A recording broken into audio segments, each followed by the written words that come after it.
super clean 37-foot Sportster toy hauler just came in on trade here. We got, what do we got? 11,200 pounds of fun, baby! Woo! This thing has been extremely well maintained, to bring it down a notch. You can see that it's been stored indoors, away from the sun. The skin still gleams. The decals are not flaked really and peeling. It's been used, but it certainly has not been abused.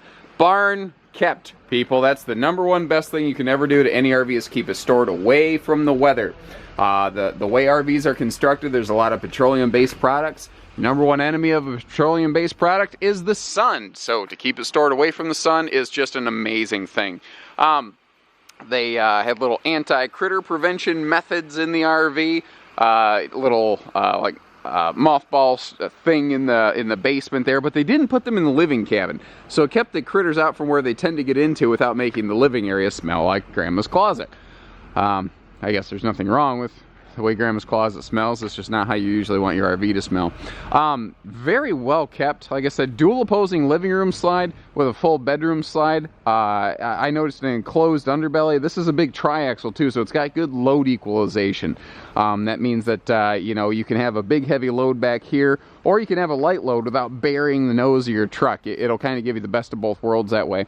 Something I really liked on this was the dual transition flaps on this ramp. You've got a ground to ramp and then a ramp to deck transition here, so it's super easy loading. You don't ever get your tire like caught in that groove right there, and you don't have to like rev it up and feel like you're gonna jump the thing or something like that, like the Fonz. Hey! Easy loading ramp here, you know, anti-slip situation.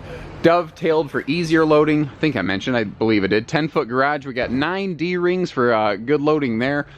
All the cabinetry, everything's in nice clean shape. We do have both air and do we have heat back here? I actually don't see heat into the garage, so let me amend that real quick. But we do have air ducting back here for summertime use. And you see that max air fan. If you want to, you can pull down this retractable screen wall right here, and you can turn this thing into like a little screen room anytime you please as well. I like the lighter colors in here too. A lot of garage areas in RVs are kind of drab. This is a little bit nicer and brighter. Little TV hutch up there in the corner is always a good thing. Full vapor wall, privacy wall here. Well, not privacy wall, obviously, because you know you can see through it. But vapor wall, so that when you're loading, the exhaust from your bike doesn't seep into the living cabin here.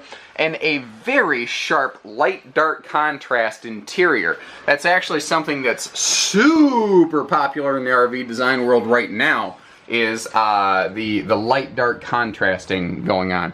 So we got a full super slide over here, and what I like about this one is it just looks like a fifth wheel inside. It doesn't look like an MX, you know, a motocross extreme toy hauler. You're buying the whole seat, but you only need the edge, brother. You know, it's not one of those kind of things. Let me turn around and back up a little bit here so you can get the full effect of everything. Nice, spacious living area when I'm not pointing directly at that patio door. There we go. The camera will show you how nice and bright it is in here, even without the lights turned on. Good windows, and I like the extra skylights they have on both sides of the RV. Now, we do have a loft bed up here. The ladder for that is... it slid back during transit. We'll clamber up there and get the ladder for you with one of the ladders we have from a different toy hauler. I do like that the upper bed area actually has its own little TV hookups too, so you can kind of have multiple entertainment zones going on a rainy day. Cool thing with upper loft bunks like this, if you don't need it for sleeping space, you can always use it for storage. Nothing wrong with that. Speaking of storage, pretty nice kitchen setup. I always like it when they put pantries in the slide outs because it puts a big, bulky, boxy thing and it gets it off the floor plan. It opens up this floor here. Lots of good drawer space going on. Peninsula countertop gives you extra countertop space where you just otherwise wouldn't be able to match this. And previous owners, they put in this nice Toshiba flat screen and they put in a nice swing arm on it so it can actually swing out and you can see it. This is a 50 amp unit. It came from the factory with a centralized air conditioner. Most recent owners added the second drop-in AC here, so you can really turn this thing into an ice box if you are so inclined.